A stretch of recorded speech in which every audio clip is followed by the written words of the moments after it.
Noah, ace journalist Anasa Mayo Anas, sharing his experience as an investigative journalist, called for collaboration among journalists across the globe to fight crime due to sophisticated nature it is adapting the world over.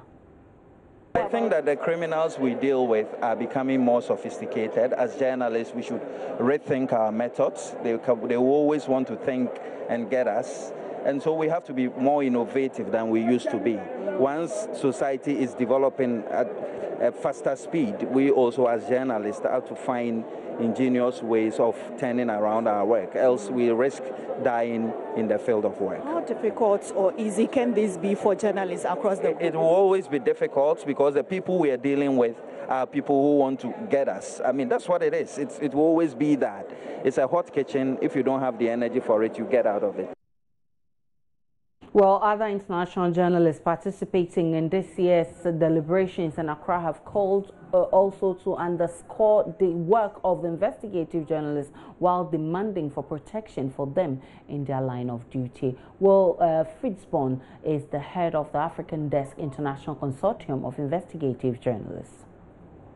From the American perspective, there's been a huge resurgence in interest in journalism and investigative journalism, despite the pressures, or maybe because of the pressures. I think increasingly citizens recognize that if they want fair, impartial information, then journalism is where that information comes from. It won't come from governments who shout, "Make America great again." It won't come from the private sector, which really only has an interest in submitting press releases. Journalists are often the best avenue of valuable, impartial information. Let's think about ways in which Senate candidates in the United States lost elections because journalists dug for information and reported it, even in the face of lawsuits and pressure. And we've seen that in a number of cases across the United States.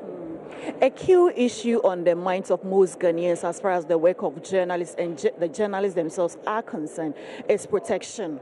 It's protection in the line of duty. We have quite a number of cases still being investigated because a journalist or one or two have suffered a form of brutality either at the hands of the public they're supposed to be serving or even security agencies.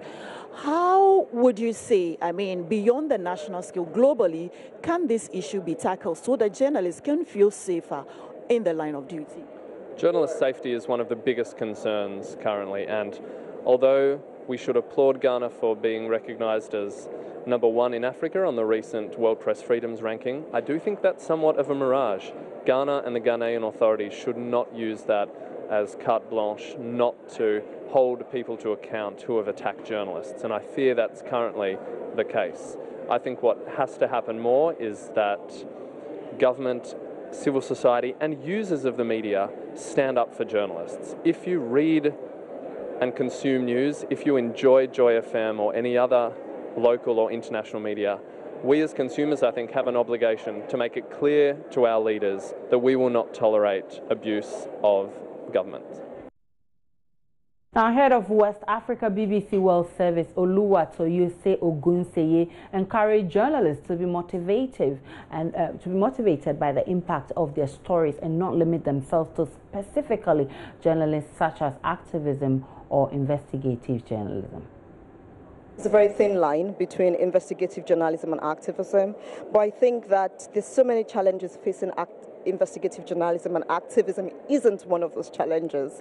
I was explaining earlier that sometimes as investigative journalists, when we do our work, it seems as if we're doing activism. And I give an example of the story the BBC did a few weeks ago, even just last week, where with the newly launched investigations unit, BBC Africa High, we did a story on codeine, sweet codeine in Nigeria, the syrup, and how it's destroying the lives of so many millions of Nigerian youth, and not just Nigeria. Everywhere you look, as we had people talking from Ghana, Zambia, South Africa, saying that codeine in the black market is being consumed and killing so many youths. And when we did that, the next thing that happened was, apart from the fact that the Nigerian government banned codeine under 24 hours after the investigation was launched, lots of activists came up to say, this is what we've been advocating for. Government has not been talking. And they're even saying, apart from the ban is not sufficient. How do we ensure that this drug doesn't get the remaining ones in the market, because there's still so many